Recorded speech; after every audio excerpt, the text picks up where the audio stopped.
The last thing you would ever expect to happen in a small rural town set in the middle of nowhere is a gruesome quadruple homicide.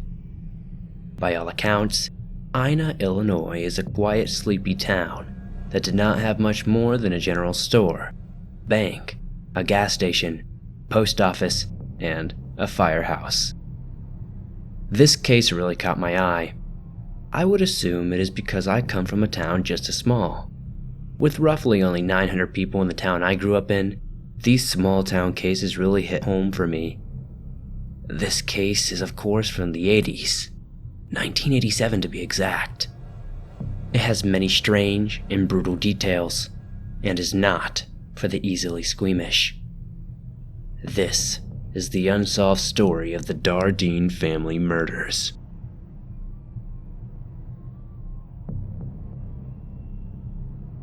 Before we get into the inevitable sad and tragic story of the Dardeen family, let's take a few moments to get acquainted with them.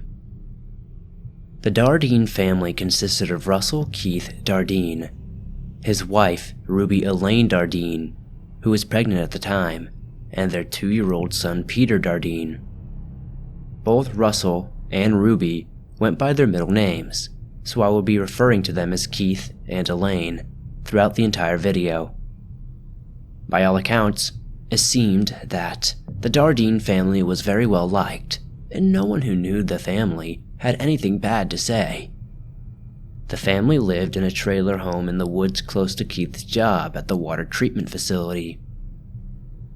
Elaine worked at a local office supply store in Mount Vernon.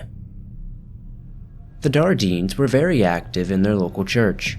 Keith and Elaine were even part of a church musical ensemble. Keith apparently sang lead vocals and Elaine played the piano. They were already pinching pennies to save money for Peter's college fund, and as I mentioned earlier, were expecting another baby very soon. In 1987, the Dardeen family was expecting their second child and wanted to move to a better area to raise their family. Not to mention, they really needed an extra bedroom for the baby. To put the cherry on top, there had been somewhere around 15 homicides in Jefferson County alone in the previous 2 years they had lived there. Let's put that into perspective real quick. There are only around 38,000 people living in Jefferson County, Illinois. So, obviously, they decided to put their mobile home up for sale. They were hoping to find a home with a bit more space in Mount Carmel. This had apparently been the area Keith had grown up in. Due to the violent happenings around them, Keith had become increasingly more protective and paranoid about their safety. He was apparently so on edge that when a young woman knocked on their door asking to make a phone call one night, he would not let her in and told her to go away. Some say this is paranoid, but I would say you can never be too safe. It seems the family would never get the chance to move to a safer area though. It was November 18th, 1987, and Keith had not shown up for work. This is, of course, very out of character for a reliable, dedicated employee like Keith. Keith's boss was instantly concerned and made a call to Keith, but got no answer. Keith's supervisor would call Keith's parents, who both claimed to not have seen or heard from him. By nightfall, police had been dispatched to the Dardeen home to check on them. Keith's father, Don Dardeen, met up with the police to give them his set of keys to the mobile home. Inside, police found a scene so horrific and sick that it would stick with them forever and change everyone involved. First, police found Elaine and Peter Dardeen dead. They had been beaten to death brutally, killed with the baseball bat Keith had bought for Peter earlier that year. Elaine had been beaten so badly that she had given birth, and yes, the killer was so gruesome he even beat the newborn. Whoever had done this had tied up Elaine with duct tape and gagged her. The killer had cleaned up the scene, showing they had no worries to be in a rush to leave the scene. The only person not found was Keith Dardeen. Now, the police did initially think he murdered his own family and was on the run, But these suspicions were short-lived as Keith's body was found in a field not far from the family's home. He had been shot 3 times, and even more gruesomely, his manhood had been severed.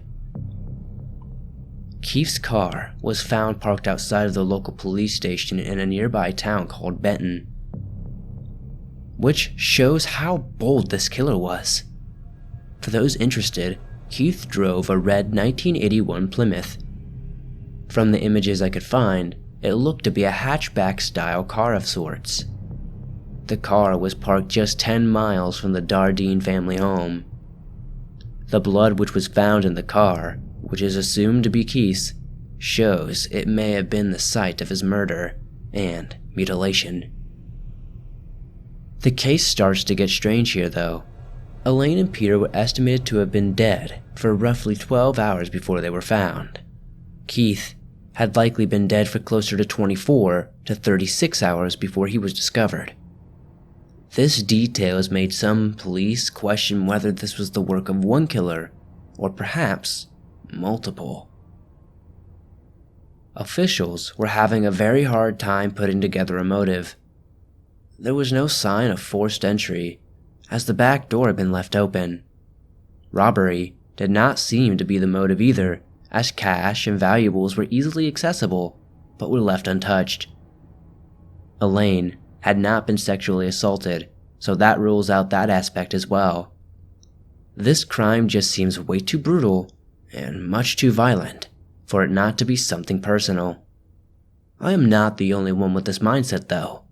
The Franklin County coroner, who did the autopsy on the bodies, does not believe this was a random act of violence. He said, and I quote, "I believe it was a very personal, deliberate thing." Police have speculated this could be a crime of mistaken identity. Of course, there are many theories on what happened to the Dardeen family.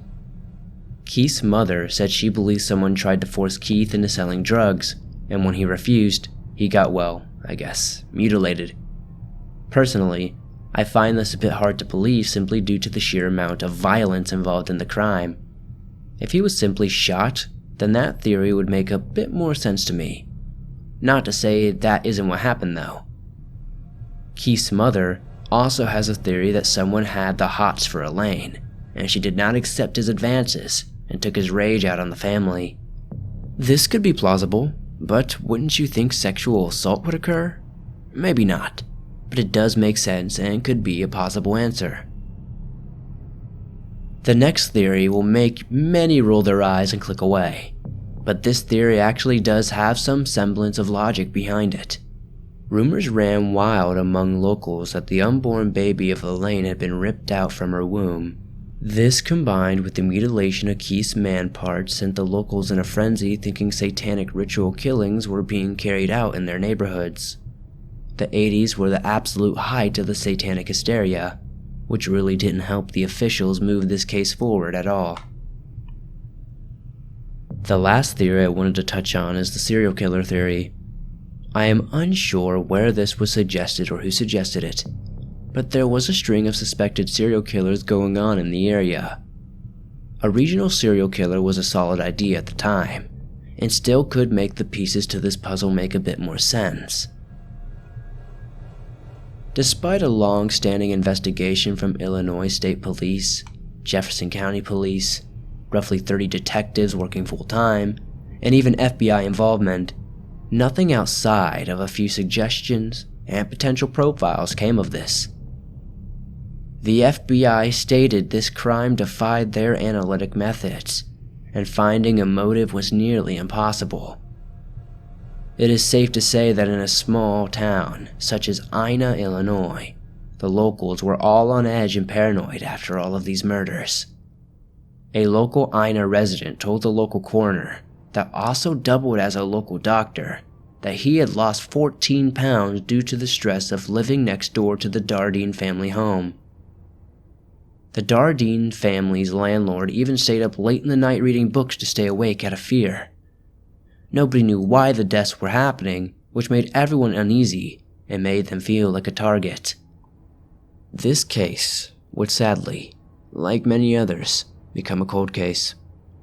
Now, this doesn't mean it was forgotten though. Joanne Dardeen was working tirelessly to keep a light on this case. Throughout the 90s, Joanne would call the single detective who was still working the case. She would give them potential leads and asked if they had any new information.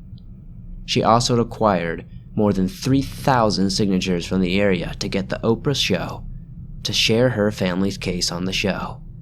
But it was declined due to the violent nature of the crime. She did eventually get the case shared on America's Most Wanted after they initially decided not to air the case. They, for some reason, did air the case though, in a 1998 segment. Sadly, nothing would come from this though. No new leads or tips. Now, here is where the story gets even more interesting.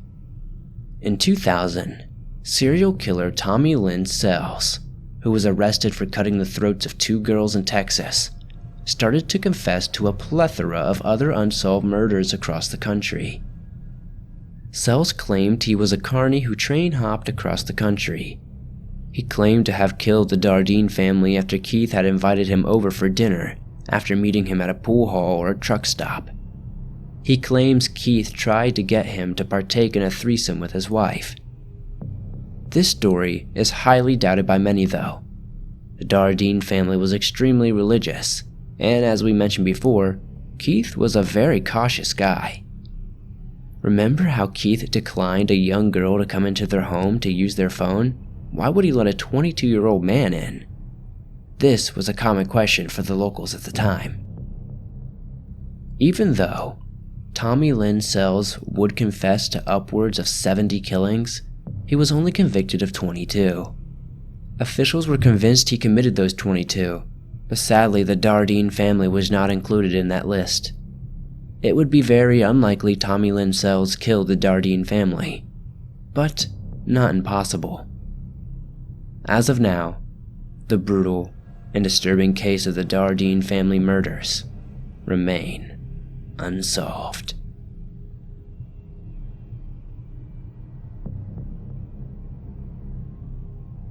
This case is one of the most heavy and downright violent I have ever looked into. It isn't every day you find a case so disturbing and violent, but have absolutely no motive and no real viable suspects. If you have any information or tips as to what could have happened all those years ago to the Dardenne family, please contact the Jefferson County Police. I would love to know your theories on this case as well. Join the conversation in the comments down below. I get a few different vibes from this case. I almost feel like this is an act of jealousy maybe. I don't know. It is so hard to judge this crime off of what little context we were given. If you enjoyed this video, please be sure to hit that like button as it helps me out a ton. If you're new to the swamp, why not subscribe and turn on notifications to never miss a new video. I upload them almost every single day. If you're not aware, you can download and listen to your favorite Swamp Dweller scary stories on iTunes, Spotify, Stitcher Radio, and pretty much everywhere else you listen to podcasts. If you guys have a case you would like me to check out, feel free to comment those down below. Or be sure to send your resources to swampdweller.net. I love to see what you guys have, and any extra information I can find on cases, the better. Thank you guys as always for supporting the swamp the way you do. I'll see you guys soon with another creepy video.